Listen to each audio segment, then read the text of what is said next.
सास की इन्हीं बातों के कारण तो बहू सास की इज्जत नहीं करती। नेहा ऑफिस से आने के बाद शाम के समय रसोई में चाय बनाने के लिए चली तो उसकी सास निर्मला उससे बोली, बहू थोड़ी देर आराम कर ले, चाय मैंने बना दी है। सास की बात सुनकर नेहा का मन हैरानी से भर गया। तब उसे हैरानी में देखकर निर्मला उसके हाथ में चाय का कप देकर मुस्कुराते हुए बोली, हैरान होने की ज़रूरत नहीं है, चाय पीकर थोड़ा आराम कर ले, रात का खाना आराम से बना देना। सास की बात सुनकर नेहा चाय का कप लेकर अपने कमरे में चली गई थी।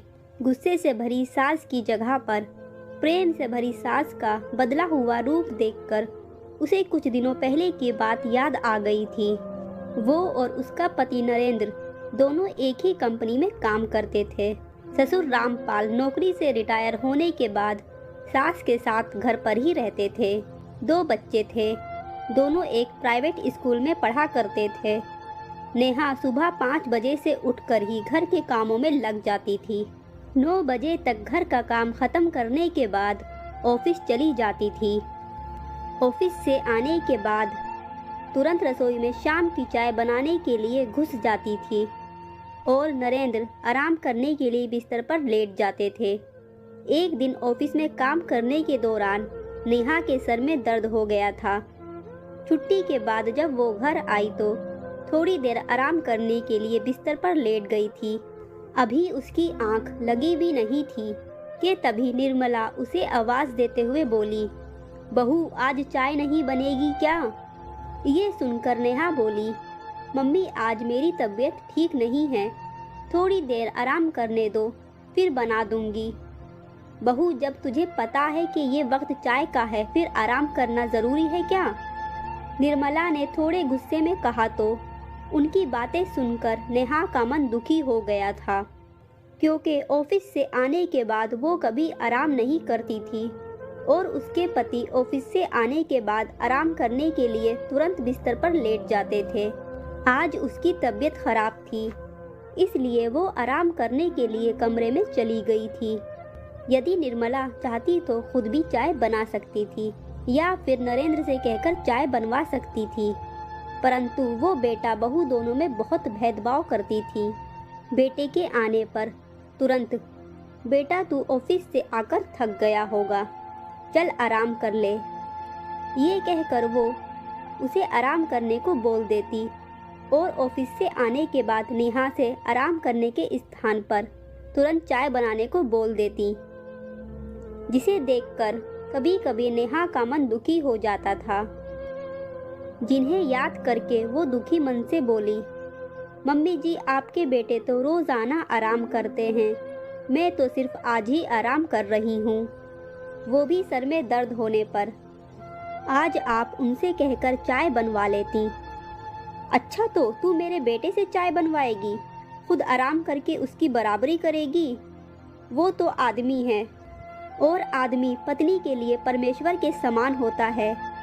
औरत का फर्ज होता है पति की सेवा करने का, पति से सेवा करवाने का नहीं। मैं उसे चाय बनाने के लिए नहीं कहूँगी, निर्मला ने नेहा से कहा। तो उस वक्त उसके ससुर रामपाल भी वहीं थे। पत्नी की बात सुनकर वो गुस्से में बोले, बेटे बहू में इतना भेदभाव करना ठीक नहीं। यदि पति परमेश्वर होता है तो पत्नी भी लक्ष्मी का रूप होती है। बेटा 9 घंटे ड्यूटी करता है तो बहू 18 से 19 घंटे काम करती है, फिर भी कभी किसी से सेवा की उम्मीद नहीं करती।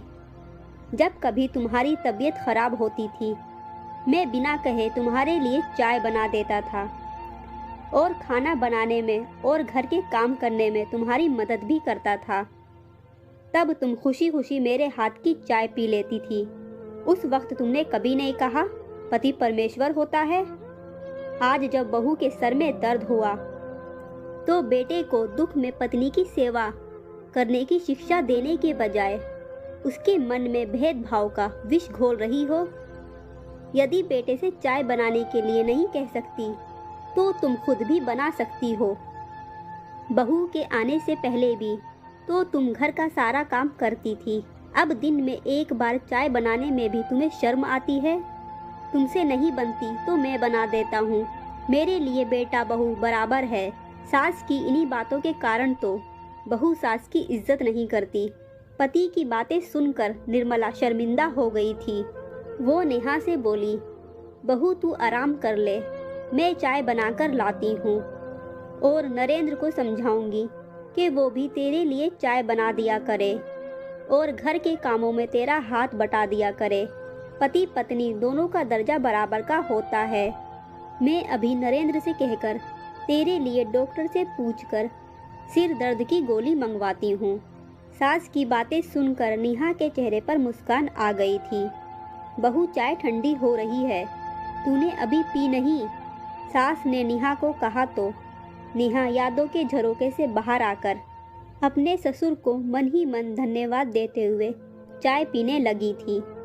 उम्मीद करती हूँ दोस्तों आपको ये कहानी पसंद आई होगी। अगर पसंद आई है तो प्लीज़ चैनल को सब्सक्राइब, वीडियो को लाइक एंड शेयर ज़रूर करें। देखने के लिए आपका धन्यवाद।